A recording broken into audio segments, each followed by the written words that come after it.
What's up, Resource Nation? We're here with Tim Davis again, a good friend of ours on the show. And before we get to Tim, we have a really cool show planned. I got to throw a big ask out to all our realtor friends and lender friends right now before we get to today's show.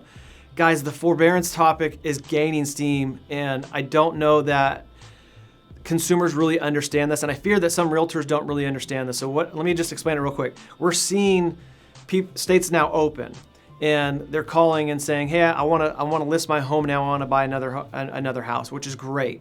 I think every realtor ever is waiting for that to happen. The problem is they went into forbearance during this time, and they don't understand that while you can list your house and sell it, you're going to be homeless because you can't buy another house because you went into forbearance. And so my ask is, I'm begging and pleading, realtors, team up with lenders right away after this show. Produce content together explaining that if you go into forbearance, you will not be able to buy another house. So this is going to kill listings. It's going to kill purchase business. Obviously, lenders, it kills refinance business.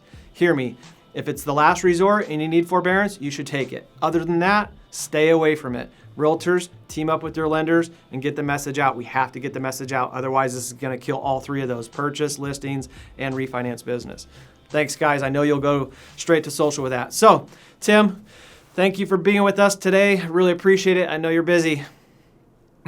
Well, yeah, I think we all are right now, but I love your show. I love what you're doing. So I just love the opportunity to come out here and talk with you again and share some information. So I appreciate it. Yeah, so this week I've been working with my team, and you helped me specifically with my team, and that went so well. I was like, man, I should really take this to the RE source. So the topic that we discussed with my team last week was kind of just the mental health aspect around COVID and working from home.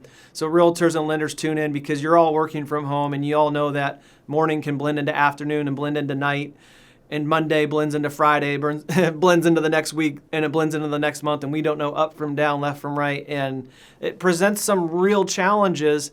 And I just couldn't help but, man, how do we deal with this? And I thought, man, who's really good at understanding personality profiles? And Tim Davis has been around forever, speaker, influencer, coach, and he's an expert in DISC profiles. So some of you maybe have taken a DISC profile, maybe an SDI profile. If you haven't, I'm going to have Tim kind of open up, kind of explain what DISC is, what their mission is.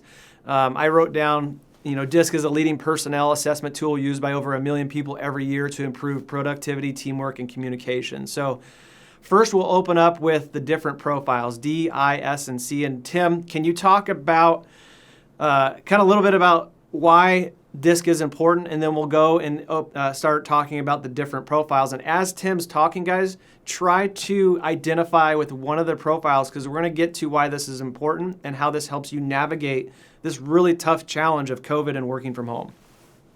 Yeah, thanks for having me on again. Real simply put, I want to say this up front. This isn't a test of some sort where some people pass and some people fail, okay? That's not the case. Right. It's just a makeup of your personality, like your hair color is a certain color or your eye color is a certain color, right? That's all it is. There are 4 characteristics in there, Ryan, a D, I, S, and C. And every human being on the planet has a portion of each 4 in their profile, right? Gotcha. So once you understand the 2 primary ones is usually how you'll act. So and most people will have 2 primaries and 2 what I would call dormant. Okay. Even though they have a little bit of it in them, it doesn't come out naturally. So you're always going to operate in your natural state, whatever that might be. And we can discuss sort of some high level of what each letter means, and that will help people identify who they are. Okay. But generally speaking, it's not a pass-fail. It's how you're made. And the better you can understand how you're made, you can improve performance, communication, and a lot of things about your mental health. Gotcha. So let's start with D. That's the first one. D stands for dominance from my recollection. It's somebody that's super driven, kind of can take over there for kind of explain what a typical makeup of a D is, and maybe even like, is that an ops person? Is that more of a CEO or an executive? Yeah, the D peoples can really be described as they're just decisive. They're the higher the score, the more decisive that person is. So they make quick decisions. They kind of follow a philosophy of, like, rather than making the right decision, they just make a decision and then make the decision right. God, it may not always be right, but they're quick to make a decision. They're very quick to make a decision, Okay. and they're very quick to analyze things. So they'll make quick decisions. They often talk very quickly. They may walk quickly, but they're very decisive, and they're very opinionated as well. So you do find them. You do find them in entrepreneurship roles, probably. You do often find them in higher level CEO roles, right? They're very, very driven, goal oriented type of people. They love results. So strengths, and what should they also be aware of too, because everybody has a strength, and then everybody's got an area of improvement. Yeah. For Ds. The one thing that really drives the behavior of a D personality is they're very afraid of failing. Yeah. So it's not necessarily, Ryan, that being decisive drives them. They don't get up each day going, man, I'm going to make a bunch of quick decisions. They get up each day trying to avoid their greatest pain. And their greatest pain and greatest fear is the fear of failure. So they do make quick decisions. They do act very, outspoken, right? Very quick, because they're trying to run away from potentially failing.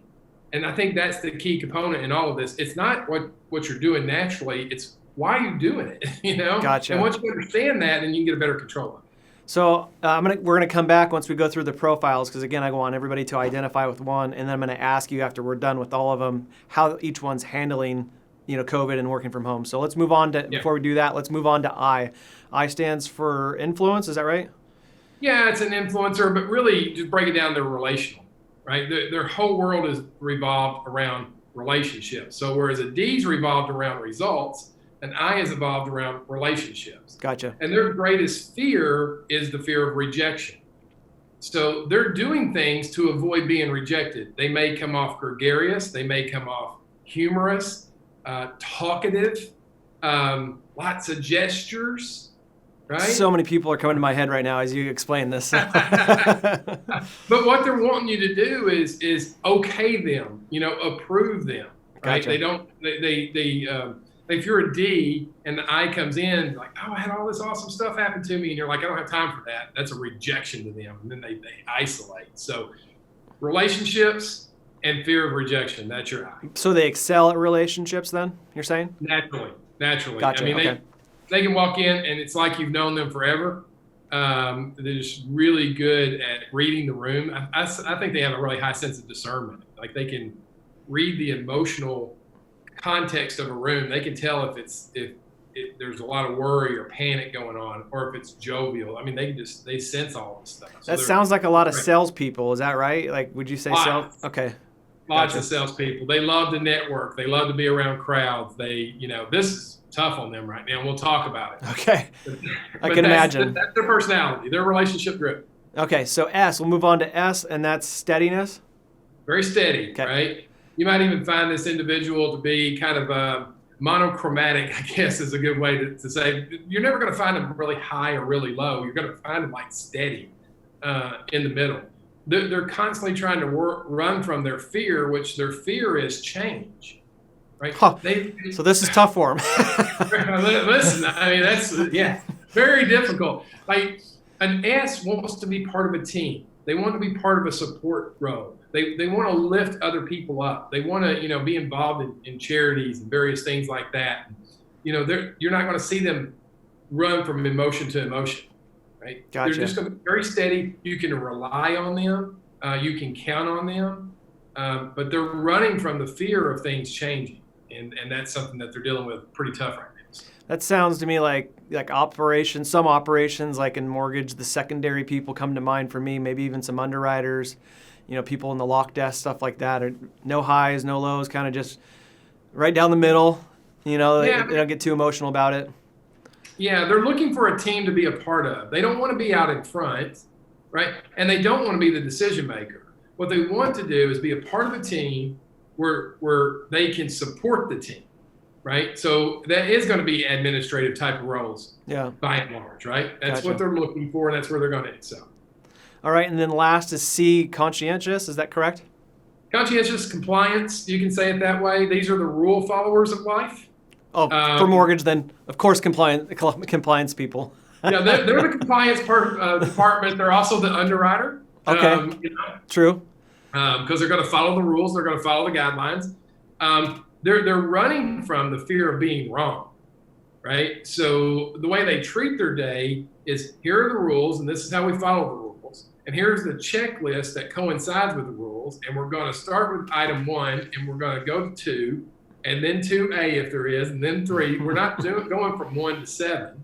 Gotcha. Right? We're going to do it sequenced order. We're going to do it by the rules. And internally, they're running away from the fear of being wrong. So they're going to double check and triple check their work. Right? And when you hear from them, if they're really high in that category, you can guarantee they've already done the research. There's no need to question it. They found the guideline and they know what it says. Gotcha. So that's the C personality. So admin people, underwriters, accountants would be another one. That makes a lot of sense. I want my tax return done right. Right. That makes a lot of sense. Yeah. So that's that group of people. Great people. Love them and got to have them. So hopefully everybody has kind of figured out which one and there's obviously more to it, but it's a quick show. So hopefully you figured out whether you're a D, I, S, or C. Those that know me, and if you've watched me on the show, probably no surprise, I'm a high D followed by a high I. Tim, what are you? I'm 99D, 99I. So off the charts DI. I messed up, right? So you have no S or C then? Is that how that works? Like zeros? I'm a 47C. Okay, and I'm a 17C, which literally means if my name was any longer than Tim, the chances of misspelling it would go up dramatically. Okay, That's awesome. So I just have to know 3 letters, TIM, and I'm good to go. Yeah. But yeah, I mean, when it comes to the detail work, if I don't have a detail person behind me, I mean, literally, my credit apps were not great. They were good enough. Right, but Angie, who was the C personality, helped clean them up for me, and we got them to close. Well, you told me a story and how it's so important to understand DISC profiles and how that can help you work with your team, help you communicate better and increase productivity. But you also told a story about your wife, who's kind of the counterpart of you, eventually just getting to the point of, Tim, you're never going to pick up your clothes in your closet, right? And how'd that play out? I have good intentions. Don't get me wrong. It's not like I purposely set up with this intention to have a messy closet. I wish that it wasn't. I wish that it was neater. Hers is organized by colors and sizes, and it's just I'm like, that's amazing. I want to be that person, but I can't. Yeah, I'm just not. Yeah. So she read my report, right, and said, first she believed in the report. I think that's number one. Like, if you don't believe in it, then it's like anything else. You're not going to do anything with it. So once you believe in it and you understand who you are, it's really important that you read the other person, a spouse, a child, a friend, a coworker, teammate, yeah, all type of people, right? Read their report. It'll help you communicate better with them. When she read mine, she was like, oh my God, she's like 99 on the C. So, I mean, she's the spelling bee champion, right? And very detailed, very rule oriented. I'm 17 on the C. I couldn't be more opposite. Yeah.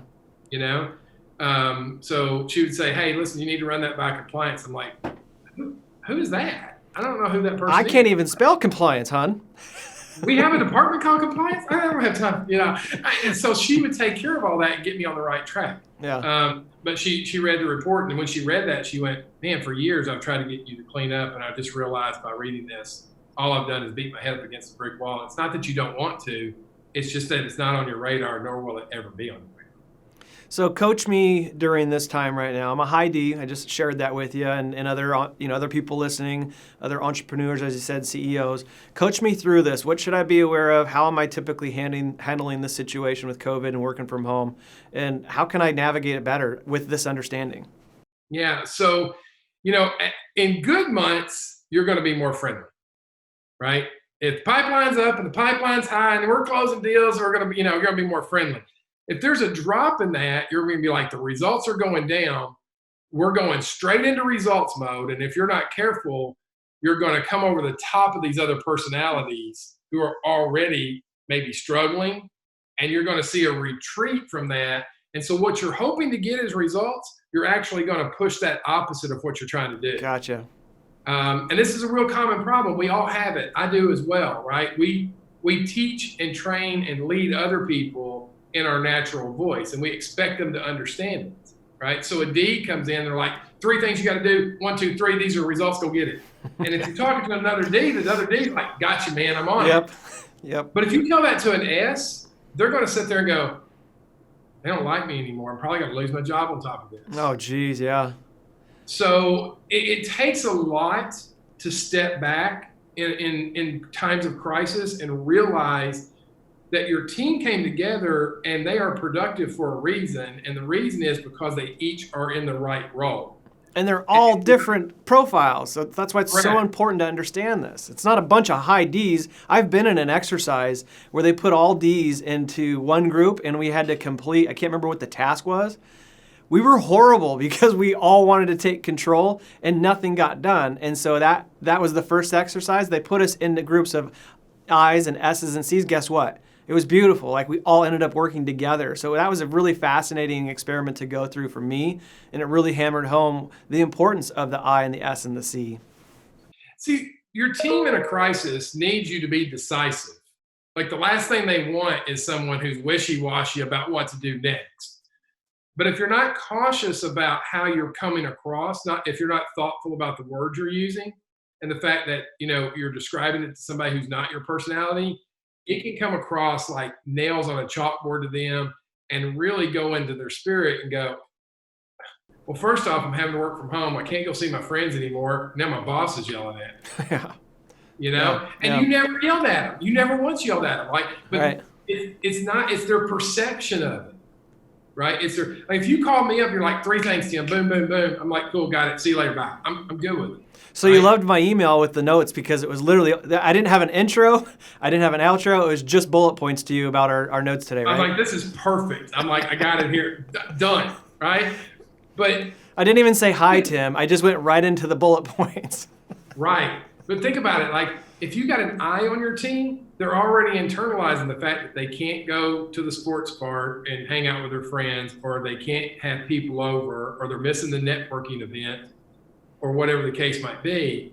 And they get that from you, and they're like, they don't care about me. He doesn't even care about me. Yeah. You got to open that email up to them like, hey, brother, hey, Susan. How's the dog? I hope you're doing well. And Yeah. I know you're missing your friends, but this is coming through, and I certainly appreciate you and being on the team. And you're a great addition to my life. By the way, there's these things we need to cover. Boom, boom, boom. Can we hook up for a phone call and talk about it? They're gonna be like, dude, my God, he loves me. If you send me that email, I'm literally scrolling to the bullet points. I'm skipping the pleasantries. Like, what's the point? And if there's any nuggets in there, I won't take it. Like, I will. I've already missed it. I'm like, I want to get to the point. So let's transition. That's a good transition. So coach me on my high I. Like, what should I be aware of? How am I typically handling the situation for a high I? So they're going to go through a range of emotions. I mean, there's going to be days where they're going to be feeling good about life, and there are days where they're going to be absolutely at the bottom of the ocean. And so how they express that's going to vary, but a lot of times they'll express it through humor. They'll try to and sometimes it's inappropriate humor at the wrong time because they're out of sync, right? Things aren't flowing in the natural pattern. And normally they'll introduce a joke and it's like, oh my gosh, that was perfect timing. But in a crisis, they can really get a little bit gregarious. Or Gotcha. If they don't move to the humor side of things to try to lighten the burden, they're going to move to the, I'll just call it the biting side of things. So they're liable to say something really nasty about another person. Interesting. Right? And so they could really start to attack someone's character or their personality. And it's not really because they're trying to do that. They're hurting on the inside. And so it's just how they're processing all this, right? Yeah, and they don't know how to process it, Yeah. right? So they could, if their boss is just coming over the top at them and everything, they could be like, well, what you don't know is about his kids and how he really treats his kids. And I should have done that. And that can be an I, right? It's because they're so hurt inside, they're going to try to hurt the other person. So it's this roller coaster of emotions, man. It's tough on them right now. Yeah. And they're struggling with it for sure. All right. So before we get to the S, is any one handling it better than the other? It might be even the S since we're transitioning to that. I mean, the D's probably handle it the best because they're just like, all right, another obstacle, let's go. Yeah, they already got blinders on, so. Yeah, and so, if you throw up a wall at them, they're like, I'm going through it, around it, under it, whatever, So they're probably handling it the best in terms of emotional on the inside, except for the fact that their results might start to decline, and that's really going to come out probably negative. They can get snappy with their family, snappy with their children, and certainly snappy with their teammates. Gotcha. And the reason they're snappy is because they don't feel like they're producing at the level that they've always produced, and their identity's really wrapped up in that. Gotcha. And so the S personality, they're hard to read. I mean, just the bottom line, they don't give you signs like an I will. You'll know if an I's happy or an I's sad. Wear their heart on their sleeve. Yeah, an S doesn't, right? And the only thing you can tell by an S is maybe they're quieter than normal, but that's hard to figure out because they're awful quiet to begin with, you know? But what they're doing is they're thinking inside, they're like, what's the next change, you know? So you have to really approach change with them differently because it seems to be mounting up on them, and their greatest worry is they're going to be let go. I mean, their greatest fear is like, my head's on the chopping block next. I mean, I'm gonna get the call any day. Why do they go to that extreme? That, to me, that seems like an extreme, like I'm gonna get let go. But why would an S? Is that just kind of in their DNA to go to that extreme? It's just they're relational as well, right? And the I wears their heart on their sleeve, but they'll stab you with it. That's true. Yeah. Yeah, you know. Yeah. I mean, they'll talk bad about your mama. You know what I'm saying? Like. That's an I. Like, oh, you hurt me, so now I'm going to tell you about your mama. You know? Yeah. But an S, they're not going to attack you. They're not going to do that type of thing. But they're going to really struggle with their self-worth. You know, and they're going to look at it and they're going to say to themselves, "Well, I just answer the phones around here, so they'll let me go." Oh yeah. This is so good, man. This is so good. And so you got to be careful with them, right? You got to let them know, like you're a really important part of the team. Like without you. We don't get that awesome greeting when the customer calls, you know? So you've got to reinforce the stability in the midst of change, right? You got to be Jesus in the boat. I know there's a storm, but guess what? Everything's good. Yeah. And they need that reassurance because they're struggling internally and they don't know how to voice it, and they're not probably going to voice it. And if they do, here's the key. If they ever come into your office, they probably thought about it for 4 weeks. And by some miracle, they mustered enough courage to be open. If you slam the door on their face in that, they'll never be open again. You hear that, all the D's? Just slow down for a second, skip your urge, like me, to just get to the point, and that's got to be a point where you flex into a different strength of yours, and patience isn't one of my strengths, but I would need to flex and really exercise patience with that and understanding and empathy. Which you got to, otherwise you've crushed them. And for them to open up again could take forever, if ever. So if you value them on your team and you value what they do bring, value them enough to step back out of your personality and get on their level, right? Because they're great team members. I mean, they're great, and we all need them. Every team needs S's in the support role. Without them, life gets hard. So. I'm laughing because the RE Source team's here, and they're probably hearing me share my strengths and struggles. They're like, yeah, 100%, Hills, you do not have any patience at all. I get it. Yeah. All right, so let's go to... They say that about me too, dude. I get it. The last is a C. I think we went out of order, but that's all right. Oh, no, we didn't. We're good. C. Yeah. We're spelling. We're good. We're spelling. We're both horrible spellers, so this is a 4-letter word or acronym, so we got there.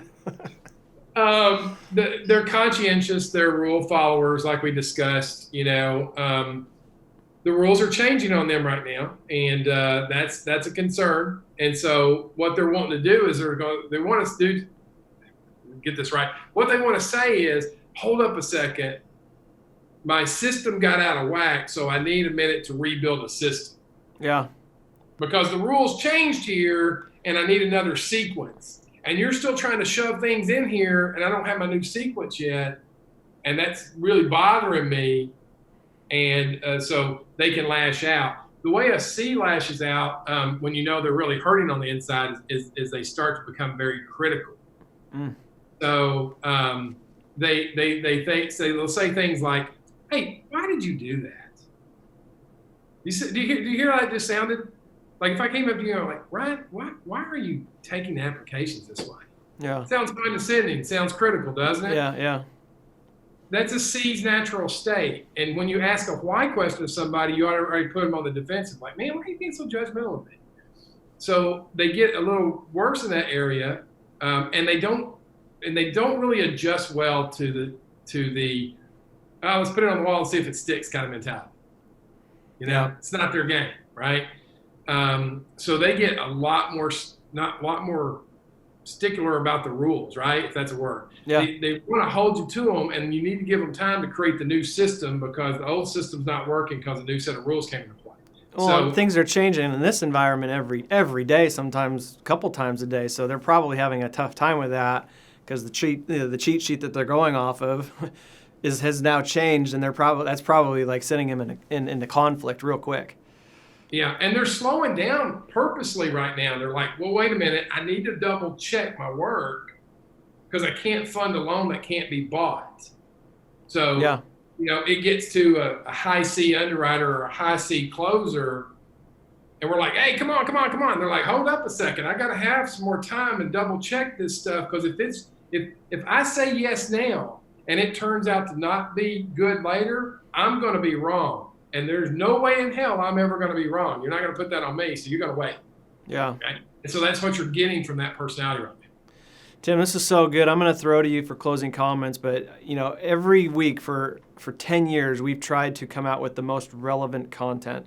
And if it's not relevant, we'll scrap it. And I can't think of anything more relevant than this conversation right now. So if you're an executive, I beg you, share this with your teams. Get your ops people to stop because they're working 7 days a week, probably 14 to 16-hour days. Get them to stop for 20 minutes and just stop and watch this. Get their leaders to stop and watch this. Realtors, if you haven't leveraged DISC, first of all, watch this, and then I'm sure Tim can share with the realtors and lenders that haven't leveraged it yet, where to go. And then I'm sure we can even put a link in the comment section below. But I really appreciate your time. I wish I could download your brain because I have a little bit of understanding. I've done quite a bit of work with this, and it's still not enough. And being a D, I don't leverage the knowledge enough or the understanding or patience enough. And so I really appreciate your time today. Any closing thoughts as to both lenders that may have done this in the past and it's been on the shelf, might want to dust this off, and then maybe some realtors that have never been through that. I'll give you the closing thoughts on why it's so important. Yeah, let me say this. In personal relationships, marriages or dating, you're usually working with the opposite personality of you. And there's real attraction. We've always heard that, opposites attract. In business relationships, you're probably working with similar people, right? Like especially referral partners. Like I's go after I's, D's go after D's. But at the end of the day, understand that how you learn and how you teach is not how other people learn and how they teach. So if you want to be the best version of yourself in a higher level of leadership, you have to adjust that. Sorry, that's my dog. You have to adjust that down, right? She's a high D, right, by the way. But you have to adjust that down and meet people on their level. So that would be my final thoughts. Sorry. Bring the dog in if we can hear her. Hey, Landry, come here. Come here, Landry. Come. Look, she's shy. Similar, Aww. right? Like, here's the funny thing about it. Like, she's a German Shepherd. We have two. And her personality is very defensive. Like, if you came on the property, like she heard somebody just walk across, and now she's like, they could have COVID. We'll kill them now. But my boy German Shepherd, she's like a high D, right? Rules and decisive. And that. My boy German Shepherd's like a high I. He's like, come in, I'll show you where they keep the valuables. Are you serious? That's swear, great. Dude. That's great. Me and my wife talked about it. We think that they have DISC personalities. They just can't take the test. I wouldn't be surprised if the colors are on their collar, bud, in that household. I'm going to put a D on her and an I on Puck, right? And then Sheldon, our Cocker Spaniel, he's like wants everything in the right order. Like if something moves in the house, it drives him nuts. So if we move a piece of furniture, he recognizes it and he like freaks him out. That's so he's awesome. a hot How many tests, dude? You've got to have been thousands and thousands of DISC profiles you've read, right? Angie's definitely read a lot more than me, but certainly, yeah, it's in the thousands for sure. Well, I appreciate it, Tim. If you guys don't follow Tim on social, find him. Wealth of knowledge, as you can tell. This has been super helpful for me. I hope you guys have found value as well. And we'll see you guys next week.